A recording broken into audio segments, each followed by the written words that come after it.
Hey everybody, it's Kneecap here, and in this video we're back with more Dragonflight talents.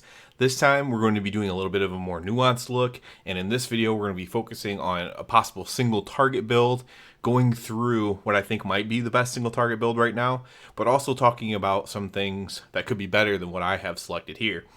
We'll go through the Paladin Tree first, then the Ret Tree, and we'll try to hit on a little bit of everything here while focusing on single target. So, first thing here on the regular Paladin Tree is I think a lot of times, and this could be a good or bad thing, you're going to be choosing either mobility or some sort of utility. So whether that's sacrifice or cleanse, and then in a lot of cases you're going to be choosing between freedom and lay on hands as well. So that'll be like a choice that you have to make, which some people won't like, I'm sure, but that's kind of what my summation has been here. So you start with Hammer of Wrath and Retribution and Crusader Aura, and Retribution Aura has been remade. If I don't go into anything enough for this and for you in this video, I encourage you to watch my initial reactions where I go over nearly every talent that's in the game, that's in the talent tree here. So we start off with those. You're always going to go most likely to the right. There are some people who are clamoring for a Dusk and Dawn build here, but I think you just have to take too many.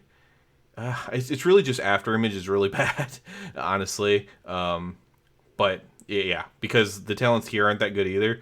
But there's some people clamoring for Dusk and Dawn, but I'm guessing with the synergies with all the stuff for Mad Paragon down here, with all the synergies with that, which is now it's not just Hammer of Wrath, it's Judgment and Hammer of Wrath extend the duration by 0.5 seconds instead of 1 second for just one ability.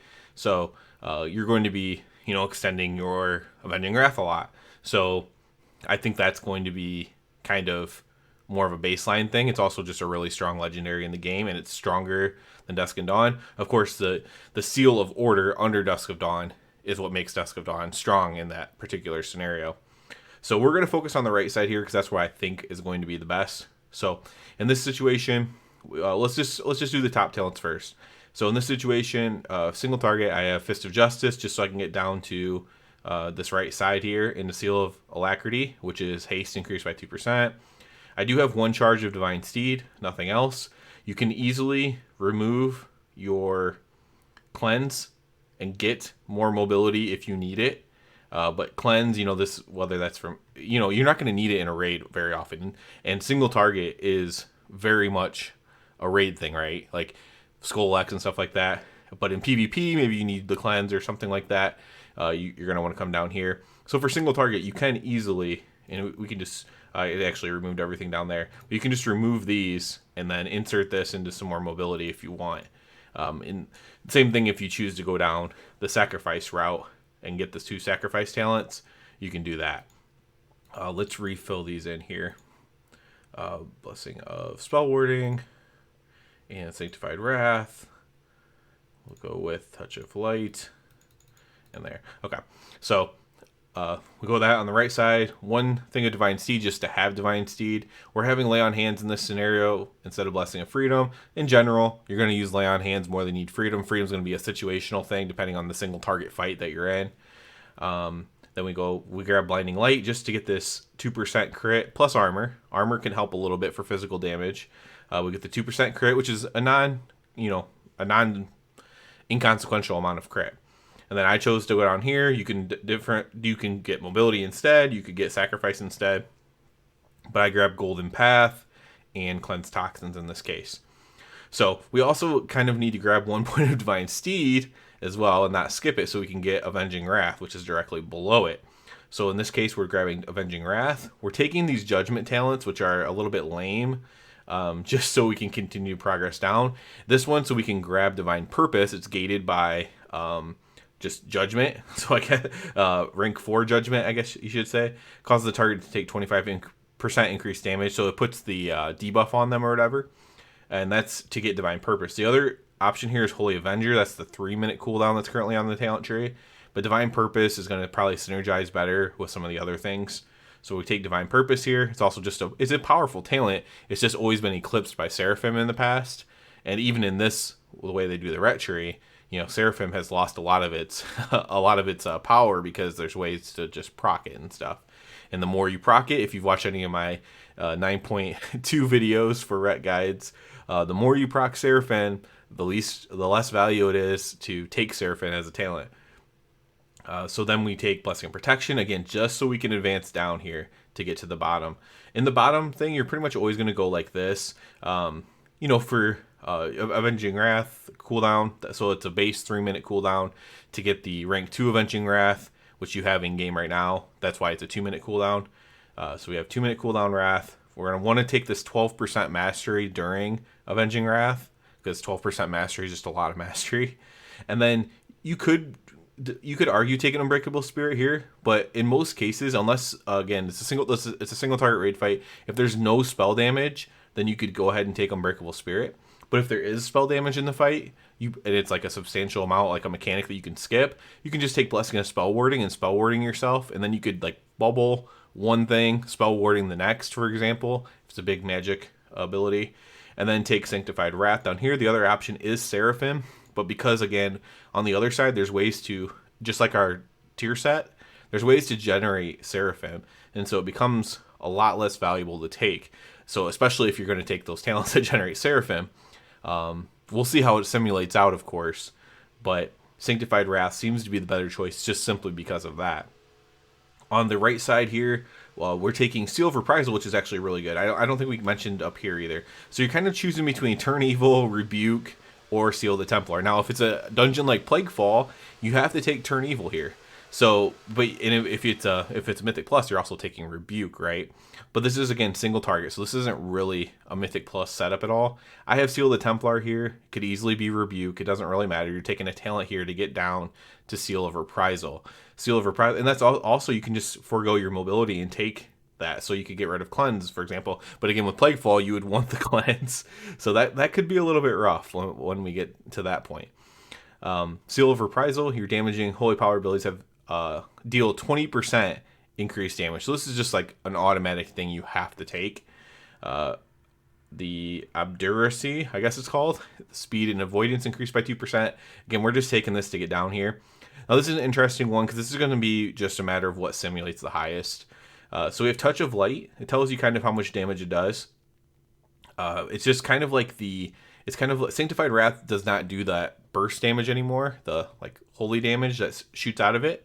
So instead, I think Touch of Light is kind of like that damage that shoots out of it. And then there's an option here for a Consecration ability, and then there's a Consecration does base amount higher damage as well. So I don't know which one will do more single target damage, because there's just no way to know without testing it, and I don't have alpha to test it myself. So I think Touch of Light might be the best one there. Then we take Seal of the Crusader into Mad Paragon. Again, Mad Paragon just kind of works with everything else in the spec. It's a really solid legendary in the game, even right now. There's just other ones that are better, right? So that's why you're probably going to take that over Dusk to Dawn, as well as just not having to take healing only abilities as well. Let's go ahead and talk about the actual ret side of the tree. So that's kind of my single target build there. You can argue for more mobility. You can argue for not even worrying about Cleanse, because it's probably a raid fight in a single target scenario, so you don't even have to worry about taking Cleanse, and you could put that into some other utility or mobility. Very good options there. Basically, I know people just want to always have the mobility, which I understand completely because of how slow paladins are, but you're basically choosing between mobility or utility. That's how I would describe the class tree for ret: mobility or utility, and then everything else you're just taking the damage. In the ret tree here, so you have to take a certain amount of talents, of course, to get down. So we're taking Art of War and Divine Storm. You should know what both of those things are. Holy Blade, this makes your Blade of Justice do 2 holy power instead of 1. So that's going to be like a must-take thing also to get down the side. You also have to get down here to Shield of Vengeance to get down the middle. So you're between Condemning Blade, which is just crit chance of just your blade, which I don't find very valuable, or Timely Judgment, reduces the cooldown of your judgment ability. I mean, that at least synergizes with Mad Paragon, so it's at least a decent ability. And then we take Shield of Vengeance there. We're taking Expurgation, on this right side as well. That's just the conduit from Shadowlands. We have improved Crusader Strike. Crusader Strike has 2 charges. That's just how it is in the game now. And we have High Lord's Judgment. Increased damage dealt by Judgment by 10%. Again, we're only taking this to get down to other stuff. That's the only reason we're taking it. We'll go left to right here. So we're skipping Calm Before the Storm because that's all AoE. We're not doing Consecrated Ground. That's Consecration, size and stuff like that. Not much to do with single target. Righteous Verdict. Templars Verdict increases the damage of your next Templars Verdict by 15% for 6 seconds. Now this might be one that you don't have to take. It's straight single target, so I thought taking it might be a good idea. So you would have a point to put somewhere else here. As far as damage goes, I don't know exactly where you would put that. Maybe Last Rites or something like that. You would basically be simming Righteous Verdict against another talent that does some amount of damage, basically. So that's what you'd be doing. Is it better to have an extra Consecration over Righteous Verdict? Is it better to have Last Rites over Righteous Verdict? Is it better to have Truce Wake over Righteous Verdict over the course of a single target fight? I don't know the answer to that. Without simulating, you can't really know the answer to that. But I went with Righteous Verdict here, basically, instead of those few talents that I just mentioned there. I went with Zeal here just to get, just like how we play right now in Season 4 with our set bonus procs, just to have auto attacks come faster and get more procs, because we're playing procs as well down here. So I went with Zeal here. This is another one that could be replaced. The other option on here is Boundless Judgment, but I'm going with Zeal just to kind of keep the synergy that we have now in the Shadowlands. We obviously want Wake of Ashes. It's going to be in basically every build. It's directly below Shield of Vengeance. Concentrated Blade, this is more of like, in my opinion, an AoE ability, but who knows with consecration damage. Maybe you take Hollow Ground over here, and then Consecrated Blade becomes better than Righteous Verdict, right? Can't know that without simulating. Blade of Wrath, this is your Art of War resets more often, right? So you want that with your procs as well. You want your Art of War to happen as much as you can, because again, we're kind of playing the tier set down here with Ashes to Ashes. So we want Seraphim to proc a lot, which then we don't have to take Seraphim as a talent. We'll go straight down here. I have Empyrean Power selected here. Fires of Justice is the other talent. I don't know which one will actually simulate more. It is just pure single target, so you might be like, well, why are you taking Empyrean Power? Well, I just don't know which one will actually simulate more. But you could easily take Fires of Justice here in this node, and you could easily skip this node for single target. I think that's worth mentioning as well. Well, actually, you can't to get down here. Oh, yeah, you can't skip it to get down here, right? No, yeah, you can get here from Execution Sentence. So yeah, you can actually skip this node completely. But I've seen enough people making good arguments about it that I think that it could be a pretty decent node to make. But one thing, for example, a different build that I had, I didn't have Zeal or Empyrean Power node, and I went Last Rites into Deemed Unworthy. I think, and let's talk about Deemed Unworthy a little bit. So every third successful judgment also increases your holy damage done to the target by 4% for 8 seconds. So why could this be interesting? Because we're going to do Execution Sentence and talk about that, and Executioner's Will, and 8% more damage, or 4% more damage for 8 seconds. So that many more globals. So it's just 4% more damage for a period of your Execution Sentence in theory. And I was wondering if that could be like some tech, right? But it's only 4%. Maybe this talent would have to get buffed a little bit to be deemed worthy, which is, the talent's called Deemed Unworthy, so that's kind of funny. But yeah, so I did have a build going down Last Rites and Deemed Unworthy as well, which I thought was pretty good for single target, but it really just matters on how much damage that's going to add to your Execution Sentence. Execution Sentence is basically the same thing as it is in Shadowlands, but it does get buffed a little bit by a talent below. Ashes to Dust. So this is your Wake of Ashes getting procs, just like your tier set bonus. Your Wake of Ashes can be procced instead of your Blade of Justice. And so Ashes to Dust, it's only 35% instead of like a 50% chance. So I think this will probably be the single target option here. But Path of Ruin is also a really cool talent. It's basically a spender. It turns Wake of Ashes into a spender on a 15-second cooldown, and a very, very strong spender. It does radiant damage, so it does count as a holy power spender, I believe, because it's holy plus fire. That's my understanding of it. So Path of Ruin is a very strong spell. I think this is going to be more for cleave. I think basically as soon as there's 2 targets, I think Path of Ruin is probably going to be the thing you want to pick here. And obviously if there's more than 2 or at least 5 targets, you might want to take that. But for now, I'm going to say Ashes to Dust for single target until I see otherwise. And who knows what the tuning is going to be by the time it comes out, right?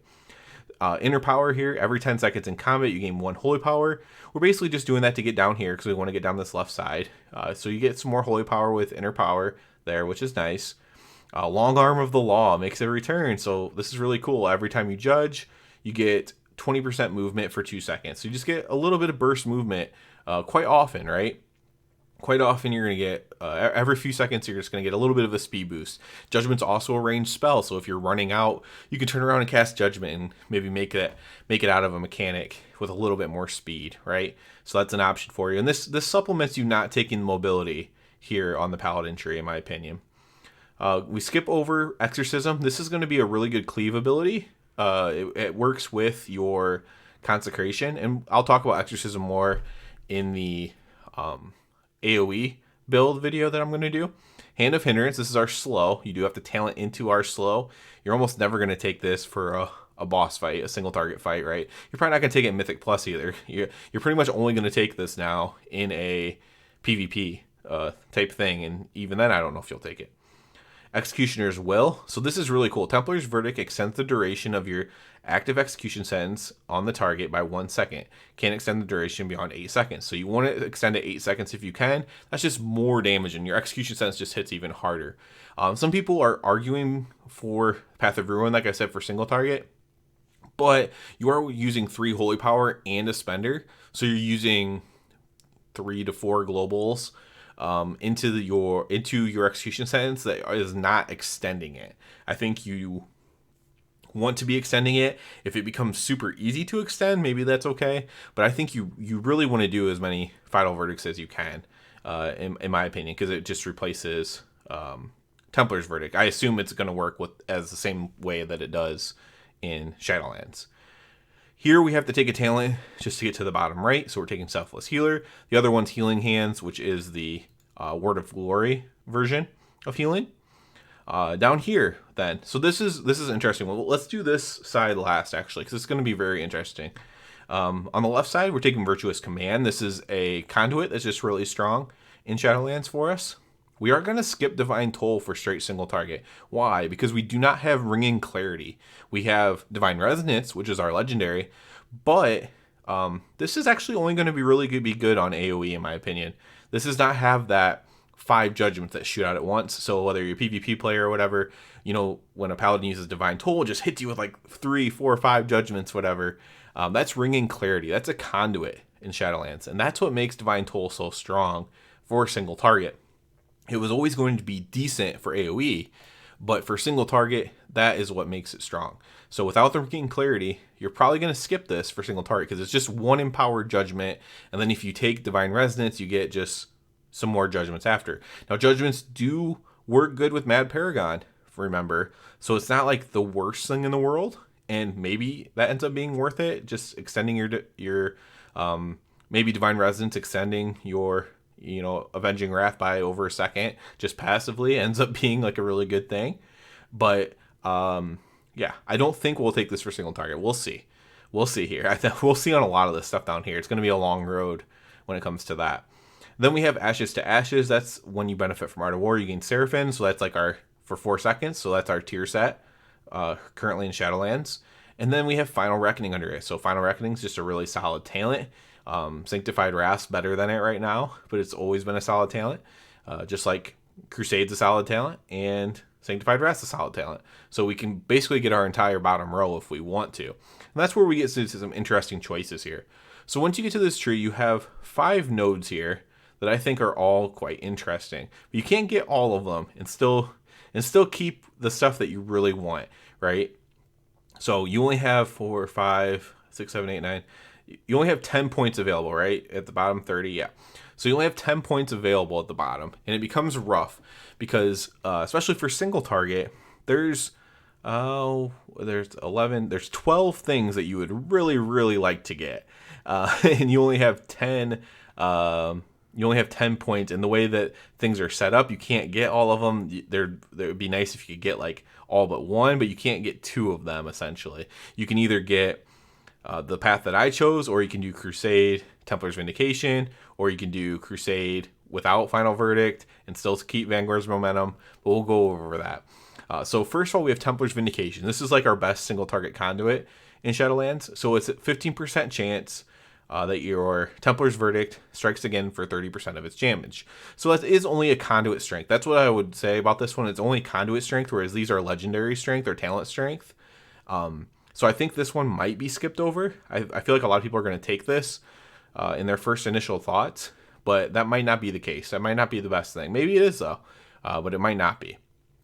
I went with Relentless. So some people might take this instead of Relentless Inquisitor, grab Crusade, grab Legian's Fury, and grab Divine Toll or something like that, right? 2, 4, 5, and then maybe even Divine Resonance, and just take this 5 instead. But I chose to go on the right side just for the purpose of this video. Crusade is the interesting one because Might, Avenging Wrath, Might, and Crusade is the choice here.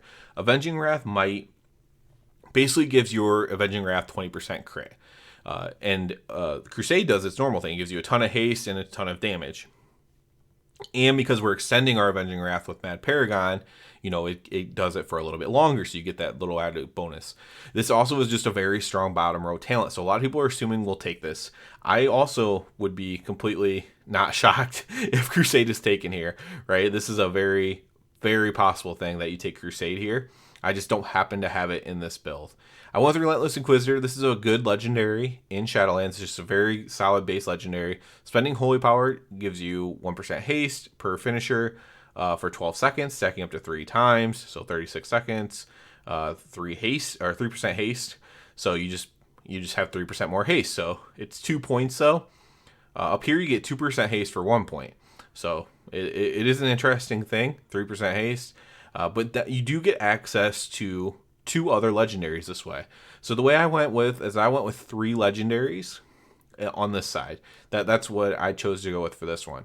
We also have Vanguard's Momentum. This is another really solid legendary. Hammer of Wrath has 1 extra charge. Now this also synergizes with Mad Paragon.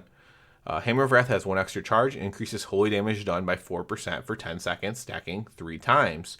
So just how Vanguard's Momentum works now, it's really powerful, but it's just not quite as powerful as some of the other ones. And like it's right behind some of the other ones. One of the ones that's right behind is Final Verdict. Final Verdict. This is just the one that makes your Templar's Verdict into a really strong ranged verdict and has a 15% chance to reset Hammer of Wrath's cooldown. Again, synergizing with Mad Paragon. Now maybe I am putting too much into the synergies here and not just being like, dude, well, Crusade just does a ton of damage and you can stack it up a lot. So just use Crusade. Plus Crusade with Execution Sentence and Final Reckoning. It's the dream, you know, and that very well could be the case. But I do think there's some potential here on this right side. So we'll see how the tuning goes on that. And if it ends up being that way. Obviously, we're still so far out. We're months out until actually Dragonflight goes live. And we'll see how it goes from there. We'll see how the testing goes. I know there are some top-level rets that do have alpha access, even though I don't. And so we'll see how they test them and see if, like, Crusade's just, like, the obvious answer here. And it very well could be. But, you know, you have to... It's hard to test without simulating because you also have to test all these other talents I was talking about, too. That might not be the thing that you think to take right away. And it's hard to test every setup of talents because look how many talents there are. To test all of these individually without simulating it is quite rough. So once we get some simulations out, it'll be a lot easier, of course. So this is my example of a single target build here. This is my thoughts on it. I went over most of the talents, if not all of the talents here, as well, talking about this. So hopefully that can help you out. I think it's a pretty solid thing. We're basically just going to truck with a 1-minute build on single target with this huge execution sentences and some cool abilities to feed into it, including like all of our bottom row abilities if we want, and all kinds of different legendaries from Shadowlands, and just pumping. We could be, you know, just like with execution sentence where we were one of the burstiest classes in the game. With this improved execution sentence, we might be the most bursty class in the game when that execution sentence drops, that empowered execution sentence, that executioner's will drops. We could just do a ton of damage to where if we're in a sludge fist scenario where a boss is taking extra damage and we get to hit it in that window of our execution sentence or our executioner's will, and it just hits it for so much damage, it's just ridiculous. That could be, you know, a niche that we are really good at, and having on-demand burst damage is something that is quite valuable in the game. So be on the lookout for that. So that's it for this one. I will have a AoE example build as well coming out, and then I'm also going to watch Max from Liquid's stream. He's going to be doing a talk with Bolas and Narcoles, both known rep paladins. Bolas is like the HMFC, that's the head mother effer in charge, HMFIC I should say, and of Ret in my opinion. And then Narcoles is just more of like a famous rep paladin that's in Echo, and they're going to be talking about what they think about it. I expect it to be a little bit of a doomer take, but I actually like that because, you know, you're trying to get more buffs, more cool stuff. It's kind of like a little bit of propaganda in a way, but I do expect that to be the case. I'm generally positive about it. I think they could move some stuff around, and yeah, overall I'm positive though. So that's it for this one, guys. As always, I do ask you please subscribe to the channel. It helps me out so much. And other than that, everybody have a good one.